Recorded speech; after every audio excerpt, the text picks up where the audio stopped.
संगत जी, ऐसा नहीं है कि गुरुजी को आपने बहुत भारी-भारी चोलों में देखा कहीं जगह, तो कोई सिंपल चोले पहनते नहीं थे, नहीं। वो बिल्कुल सिंपल ही रहते थे, सिंपल रहना ही पसंद करते थे और सिंपल चोले भी पहना करते थे।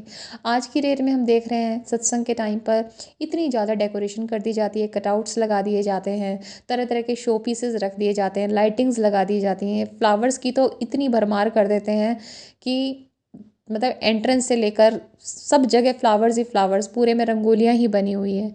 एक बार संगत ने गुरु जी से मिलते वक्त फूल की माला उनके चरणों में अर्पित करनी शुरू कर दी। होता क्या था कि गुरु जी के घुटनों तक ढेर लग जाता था फूलों का। तो एक दिन गुरु जी ने अनाउंसमेंट कराई कि बोलो कि कोई भी फूलों की माला कल से नहीं लाएगा। तो फिर एक संगत ने पूछा, जिन्होंने अनाउंस किया कि भाई क्यों कहा गुरुजी ने? उन्होंने बोला कि गुरुजी को चिंता हो गई कि ये फूलों को डिस्पोज ऑफ कहाँ करेंगे। तो आप सोचिए कि जब गुरुजी को बुरा लग रहा है कि इतने फूल कहाँ डालेंगे, कैसे इनको मैनेज किया जाएगा, तो हम क्या कर रहे हैं हद से ज़्यादा फूलों की डेकोरेशन करके। सत्संग को बिल्कुल सिंपल रखना चाहिए। चोलों में लोग स्टैंडर्ड्स दिखाने लगे हैं, इतना भारी चोला रखेंगे, इतना रखेंगे। गुरुजी जितना सिंपलिसिटी के साथ आप सत्संग करेंगे उतना ही ज़्यादा खुश रहेंगे। तो संगत जी, बहुत सिंपल रखिए, क्योंकि अगर इतना ज़्यादा उसमें होगा, लाइक डेकोरेशन होगी, शो पीसेस होंगे, कटआउट्स होंगे, तो कहीं ना कहीं संगत ध्यान नहीं लगा पाएगी।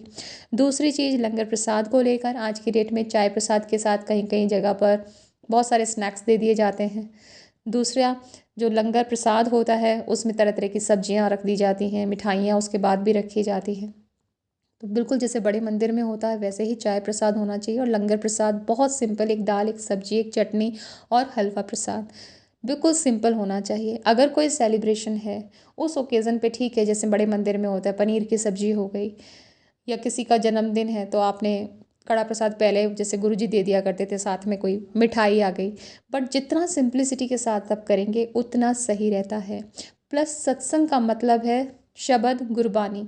वो गुरबानी जो गुरुजी ने एक एक शब्द को खुद चुना, सेलेक्ट किया, रागियों को सेलेक्ट किया, तो वो सेलेक्ट करी उन्होंने, उन गुरबानी में उन शब्द को ब्लेस किया हमारे लिए, और वो हमें एक देकर गए हैं सौगात कि हम ये सुने। हर शब्द में एक एक शब्द आपको ज़िंदगी का निचोड़ समझाता है, तो वो बजना बहुत ज़रूरी है। अगर आप लाइव करवाना चाहते हैं तो पहले 2 घंटे के शब्द बजें, उसके बाद वो लाइव जो है आपका कीर्तन है या कुछ आपको भजन सुनने हैं, वो लंगर प्रसाद के समय आप कर सकते हैं। लेकिन सत्संग मीन्स शब्द गुरबानी।